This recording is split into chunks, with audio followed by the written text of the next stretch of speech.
आज का वीडियो का टॉपिक है कि मेरी आत्मा किस तरह का स्पाउस या किस तरह का पार्टनर चाहती है। तो जब बात आती है आत्मा की पुकार की, तो एक प्लेनेट हमें ढूंढना पड़ेगा अपनी कुंडली में, जिसे हम सब कहते हैं आत्मा कारक। अब ये जो आत्मा कारक प्लेनेट है ना दोस्तों, ये होता है आपकी कुंडली का हाईएस्ट डिग्री प्लेनेट। तो क्या होता है, अगर आप में से किसी को डिग्री नहीं पता, तो हर ग्रह किसी डिग्री पे आपकी कुंडली में बैठा होता है। इट इज लाइक कि ग्रह, ये एक हाउस है, मान लेते हैं ये पूरा जो हॉल है ये एक भाव है जैसे 7th हाउस होता है, 7वां घर होता है, ऐसे एक भाव मान लीजिए। इसमें एक ये गेट होता है, एक वो गेट होता है। यहां से प्लेनेट एंट्री करेगा और वहां से वो एग्जिट करके दूसरे भाव में चला जाएगा, ऐसा हम एज्यूम कर लेते हैं। तो जब भी प्लेनेट एंट्री करता है तो सभी प्लेनेट्स के सामने एक शर्त है कि आप ना सिर्फ 30 कदम में यहां से वहां पहुंचेंगे। आप चाहे धीरे चलो 30 कदम, चाहे तेज चलो। तो कुछ कुछ प्लेनेट जैसे बुध होते हैं बड़ी स्पीड में निकल जाते हैं, चंद्रमा बड़ी स्पीड में तेज में निकल जाता है, वहीं पर शनि धीरे धीरे अपना चलता रहता है, लेकिन 30 ही कदम लेने हैं। तो कई बार जैसे शनि ने एंट्री मारी, उसने 17 कदम चले, फिर आप इस धरती पर प्रकट हो गए, यानी कि आपने जन्म ले लिया। तो आपकी कुंडली में शनि 17 डिग्री का लिख कर आएगा। जैसे कि आप ये चार्ट भी अगर देख रहे हैं मेरे साथ, तो यहाँ पे लिख रहा है आपको शनि में 25 लिखा है, मंगल में 7 लिखा है, सूर्य में 16 लिखा है, गुरु में 8 लिखा है, केतु में 23 लिखा है। ये वो डिग्रियां ही होती हैं। अब इन्हीं डिग्री के बेसिस पर हमें सबसे पहला स्टेप है, हमें अपना आत्मा कारक प्लेनेट फाइंड आउट करना है। कैसे फाइंड आउट करेंगे?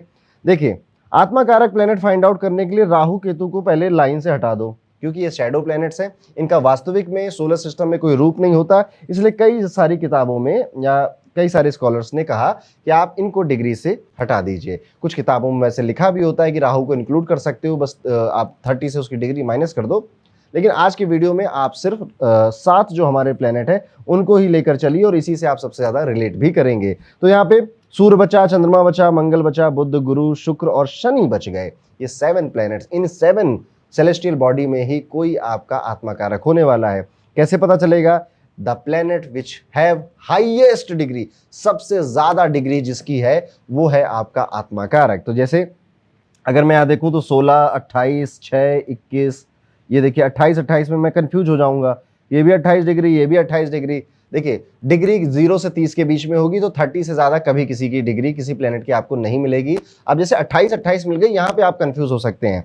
तो उसके बाद आपको मिनट देखना पड़ेगा। जैसे यहाँ 55 लिखा है, यहाँ पे 56, तो ये 56 ज्यादा है। जैसे घंटा, मिनट और सेकंड होते हैं ना, वैसे ही डिग्री, मिनट और सेकंड भी होते हैं। तो अगर डिग्री आपको हाईएस्ट में किसी की कॉमन मिल रही है, तो जो मिनट है वो किसका ज्यादा वो देखना पड़ेगा। अगर मान लो गलती से, वैसे होता नहीं है, मिनट भी आपको सिमिलर मिल गए, तो फिर सेकंड्स देखने पड़ेंगे आपको कि सेकंड्स किसके ज्यादा हैं। और आमतौर पे 99.9 टाइम में आपको मिल जाएगा कहीं ना कहीं कोई ज्यादा। तो हाईएस्ट डिग्री प्लेनेट कौन है? तो मेरे केस में यहाँ पे वीनस हो जाते हैं, शुक्र हो जाते हैं, जो कि धनु राशि में बैठे हुए हैं। अब यहाँ पे अगर मैं आके वीनस को देखता भी हूं तो वो धनु राशि में बैठा हुआ है।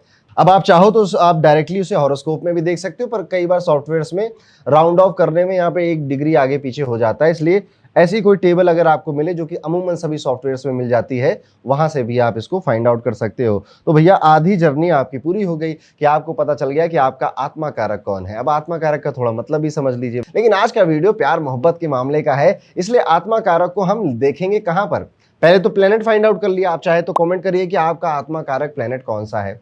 किसी का वीनस है, किसी का सन है, किसी का मून है, किसी का सैटर्न है, किसी का जुपिटर है, किसी का चंद्रमा है, किसी का बुध है।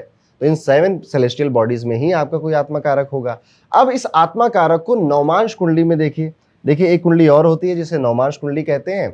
इसे कई लोग D9 चार्ट भी बोलते हैं, और ये कुंडली बड़ी इंपॉर्टेंट होती है। ऐसा कई जगहों पे लिखा हुआ मिलता है कि जो D9 चार्ट है या फिर जो नवमांश कुंडली है, ये लग्न कुंडली की आत्मा है, ये लग्न कुंडली का सोल है, या फिर this is a fruit of your लग्न कुंडली। यानी लग्न कुंडली में ग्रहों का भाग्य क्या होगा, वो आपको नवमांश कुंडली में जाकर पता चलता है। और कई सारे सवाल जो कि आपकी लग्न कुंडली क्लियरली नहीं दे पाती, वो नवमांश कुंडली देती है। और इनको साइड बाय साइड ही देखा जाता है कि इस कुंडली का प्लेनेट यहाँ पे कहाँ पर गया। इसके भी अपनी तरीके हैं, इस पे भी अपना एक पूरा कोर्स बन सकता है, बनाऊंगा कभी मैं। लेकिन फिलहाल अभी आपको बस इतना देखना है कि नवमांश कुंडली में आपका आत्मा कारक कहाँ बैठा है।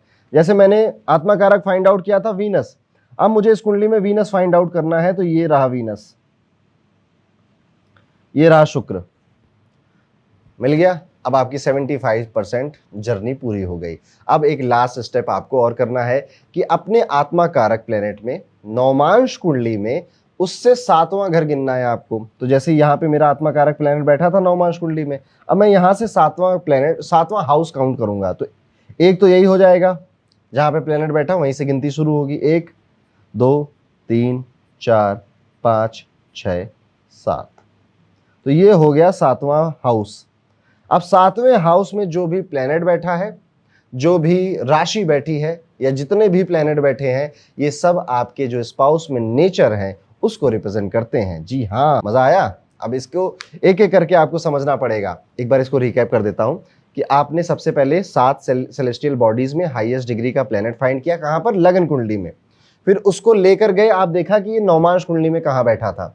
जहां पर भी बैठा हो किसी भी हाउस में, उससे 1 2 3 4 5 6 करके 7वें घर पर आ जाइए। अब इस 7वें घर में जो राशि है, जो प्लेनेट है, हो सकता है कि आपके में कोई प्लेनेट ना हो लेकिन राशि जरूर होगी। तो जो राशि है, जो प्लेनेट है, उस नेचर का आपका स्पाउस होता है। अब एक और इंपॉर्टेंट बात, आपकी आत्मा चाहती है कि इस नेचर का स्पाउस मुझे मिले। तो हो सकता है कि आप मल्टीपल रिलेशनशिप्स में आओ, या एक बार आपका डाइवोर्स हुआ हो, या दूसरे के साथ आए हो, तो जिसके साथ आप ट्रूली हैप्पी फील कर रहे हो, ये उसका नेचर बता रहा है। तो बहुत भाग्यशाली हैं तो मिल जाता है। और आमतौर पे मैंने देखा है कि ऐसा ही नेचर वाला कहीं ना कहीं स्पाउस या फिर उनका पार्टनर, गर्लफ्रेंड, बॉयफ्रेंड उनका ऐसा होता है। अगर ऐसा है, यही आत्मा की चीख पुकार है, यही चाहिए था। लेकिन इसको थोड़ा सा और एलोबरेट करते हैं, एक एक प्लेनेट करके मैं आपको समझाता हूं कि अगर ये प्लेनेट है तो ये इस तरह के नेचर होंगे, और ये प्लेनेट है तो इस तरह के नेचर होंगे। और सबसे पहले शुरुआत करते हैं चंद्रमा से। तो अगर आपका चंद्रमा आता है तो आपका पार्टनर सॉफ्ट स्पोकन मिलेगा आपको, और हद का इमोशनल आदमी मिलेगा। नर्चरिंग और केयरिंग नेचर उसके अंदर कूट कूट के भरा हुआ मिलेगा। इवन आपको कई बार ऐसा लग सकता है कि इतनी केयर तो मेरी मम्मी नहीं करती जितना ये करने लग गया है या करने लग गई है। कभी कभी आपका मूड खराब हो तो एक नज़र में सब समझ जाएगा, और आपके कहे बिना कई सारी बातें आपकी समझेगा। घर के इन्वायरमेंट को प्रायोरिटी देने वाला होगा, लेकिन थोड़ा सा मूडी भी आपको मिलेगा। सेंसिटिव इतना है कि थोड़ी थोड़ी आपने आवाज़ ऊंची कर दी या थोड़ा ऐसे कर दिया तो नाराज़ भी हो जाएगा, मुंह भी फुला लेगा। लेकिन उतनी ही जल्दी जब आप प्यार से बात करोगे तो आपसे मान भी जाएगा। इनका साथ आपको हमेशा पीस महसूस कराएगा। इनका साथ हमेशा आपको लगेगा कि दुनिया अभी थोड़ी ज़िंदगी अभी और खूबसूरत है, थोड़ी और जी लेता हूँ। इनके साथ बस थोड़ी स्टेबिलिटी आने में थोड़ा पेशेंस रखेगा। यानी कि जब रिलेशनशिप शुरू होगा तो उसके साल 2 साल तक आप थोड़ा सा कहोगे कि यार इतना मूडी, इतना इमोशनल, इतना सेंसिटिव। लेकिन जब धीरे धीरे धीरे आप इनके साथ रहोगे, इनको समझोगे, तो आप इनसे बहुत प्रेम करने लग जाओगे। तो चंद्रमा आना आपके नवमांश में आत्मा कारक से 7th हाउस में एक अच्छी ब्लेसिंग होती है। आपको बहुत अच्छा स्पाउस का नेचर मिलता है, जो कि आपके लिए पूरे जीवन समर्पित रहने का व्यवहार रहता है। अब अगर चंद्रमा आए या फिर 4 नंबर की राशि आ जाए, कर्क राशि भी आ जाए, और कोई प्लेनेट नहीं बैठा था, तो भी आप मेरी बातों से रिलेट करेंगे। चलिए अब अपने दूसरे प्लेनेट पे चलते हैं, जिसका नाम है मंगल।